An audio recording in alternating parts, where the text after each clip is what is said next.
గారు నమస్తే అండి. చెప్పండి శివకుమార్ లాల్ గారు, ఏంటి ఈ డీలిమిటేషన్ గురించి రేవంత్ రెడ్డి గారు మాట్లాడిన మాటల్ని ఈ రకంగా చూడాలి? అసలు డీలిమిటేషన్కి జరిగితే సౌత్కి అన్యాయం జరుగుతుంది అనే మాటలో వాస్తవం ఉందంటారు. ఇప్పుడు మీరు విన్నారు, చర్చ మొత్తం విన్నారు మీరు. రాజకీయం అయితే ఇది కాదని చెప్పి రామ్మోహన్ గారు లాంటి వాళ్ళు కూడా చెప్తున్నారు పరిస్థితి గురించి. ముందుగా ఏఎన్ఎన్ న్యూస్ ప్రేక్షకులకు, మీకు ప్యానెల్లో ఉన్న వారికి అందరికి నమస్కారం. అయితే ఈ డీలిమిటేషన్ సబ్జెక్టు నిజంగా కూడా ఈరోజు నరేంద్ర మోదీ గారు మాట్లాడేది ఒకలాగుంది. అమిత్ షా గారు ఓపెన్గా ఎక్కడో మీటింగ్లో చెప్పింది నేను విన్నాను, ఏమని డీలిమిటేషన్లో మేము సీట్లను ఏం పెంచబోమని. కానీ ఈరోజు పరిస్థితులు వాళ్ళు చెప్పేది ఒకటి, చేసేది ఒకలాగుంది. 1 నేషన్ 1 ఓట్ అనేది ఒక నిర్ణయానికి వాళ్ళు ముందే వచ్చిండ్రు. అప్కే బార్ 400 పార్ అనేది ఒక నిర్ణయం ఉండే, ఈసారి 400 రాలేదు, 400కి దగ్గరికి రాలేదు, 200తో పరిమితమైన ఉద్దేశంతో కొన్ని జాగాల వల్ల తర్జన భర్జన పడడం జరుగుతుంది. అయితే ఈరోజు ఇంకొక అంశం ఏంటంటే, డీలిమిటేషన్ చేస్తే మటుకు ఏదైతే ఇప్పుడు అమిత్ షా అన్నట్టు కానీ, రేవంత్ రెడ్డి గారు మాట్లాడుతున్నట్టు కానీ, లేకపోతే స్టాలిన్ గారు మాట్లాడుతున్నట్టు, ఏదైతే సౌత్ ఇండియాకి నష్టం జరగకుండా, మన సీట్లు తగ్గకుండా వాళ్ళ సీట్లు పెరిగేలాగా చేయగలరా అనేది నా ప్రశ్న ఒకటి. రెండోది, ఇప్పుడు మనం లైవ్ డిబేట్లో మాట్లాడుతున్న దాంట్లో మొత్తానికి బీజేపీకి ఈ 2 వాదాలు 2 గొంతుల్లాగా అనిపించింది. వెంకటరెడ్డి గారు, మా రాజమౌళి గారి ఇద్దరిది కూడా బీజేపీకి కానీ లేకపోతే నరేంద్ర మోదీ గారి సపోర్టర్స్ లాగా మాట్లాడడం అనేది ఉంది. వెంకటరెడ్డి గారు అంటే బీజేపీ తరఫున ఉన్నారు కాబట్టి ఓకే.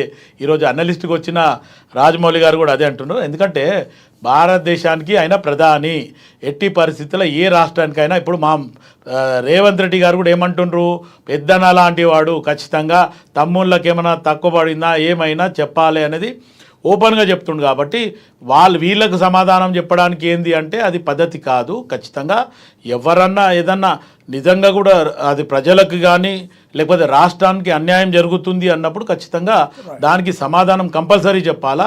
కానీ ఇప్పుడు ఇద్దరు బీజేపీ నాయకులు మాట్లాడుతుండ్రు కాబట్టి కొంచెం వాళ్ళు కూడా ఆలోచించాలా. అరే ఇంకొకటి ఏమంటే, మేజర్గా ఈరోజు ఏదైతే సౌత్లో జరుగుతున్న దాని మీద డీలిమిటేషన్ జరగొద్దు అనేది కాదు, డీలిమిటేషన్ జరగనివ్వండి. ఏదైతే కాన్స్టిట్యున్సీలు అటు ఇటు కూడా తారుమారైనాయి కాబట్టి అవిటిని కూడా సరి చేయడానికి ఇది ఒక అవకాశం, మంచిదే.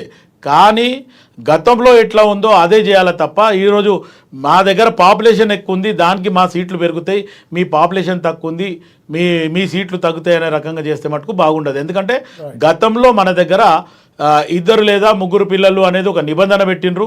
3 పిల్లలు ఉన్న వాళ్ళకి గత 25-30 సంవత్సరాల నుంచి కార్పొరేటర్గా కానీ లేకపోతే స్థానిక సంస్థల ఎన్నికల కొట్లాడడానికి కూడా అవకాశం లేకుండా ఉండింది.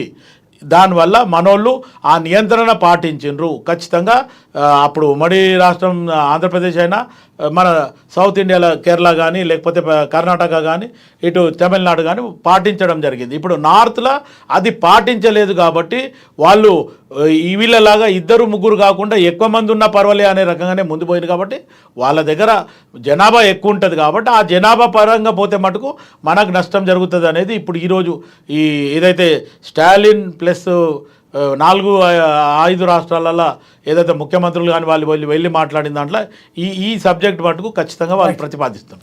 రైట్. వెంకటరెడ్డి గారు రెస్పాండ్. శివలాల్ గారు, మన రాజమౌళి గారు విశ్లేషకులు. భారతీయ జనతా పార్టీ అభిప్రాయాలతోని వాస్తవాలైతే ఏకీభవిస్తే బీజేపీ అవుతాడా అంటే వెంకటరెడ్డి భాయ్, నేనేమంటున్నా అంటే ఈరోజు మీరు బీజేపీ పార్టీగా ఉండి కూడా అంత స్ట్రాంగ్ కౌంటర్ ఇవ్వలే. కానీ ఈరోజు రాజమౌళి గారు ఓపెన్గా కౌంటర్ ఇచ్చేసిండు. ఎందుకంటే ఆయన ఒక రకంగా మా నరేంద్ర మోదీ గారి అభిమాని ఉండొచ్చు, బహుశా నేను కాదంటలేను.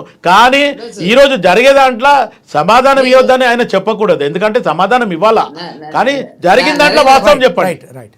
నరేంద్ర మోదీ గారికి కాంగ్రెస్ లో కూడా అభిమానులు ఉన్నారు. ఇగో వ్యక్తిగతంగా ఒక అభిమాని పరంగా ఒక లీడర్ని అభిమానం. ఇప్పుడు ఈరోజు అటల్ బిహారీ వాజ్పేయి గారిని ఈరోజు కూడా ఆయన మరణించిన తర్వాత అయినా, ఇప్పుడు రాజీవ్ గాంధీ సబ్జెక్ట్ వచ్చినా ఏమంటాము, ఆయన ప్రధానమంత్రిగా రాజీవ్ గాంధీ గారు ప్రధానమంత్రి ఉండి అటల్ బిహారీ గారిని ఆపోజిషన్ లీడర్ ఉంటే కూడా ఆ మొత్తానికి రూలింగ్ పార్టీలు వేసుకొని అమెరికా తీసుకుపోయి ట్రీట్మెంట్ చేయించిందని చెప్పినాం. అంటే Yes. అభిమానం ఉండొద్దు అంటలే నేను, అభిమానం ఉండాలా.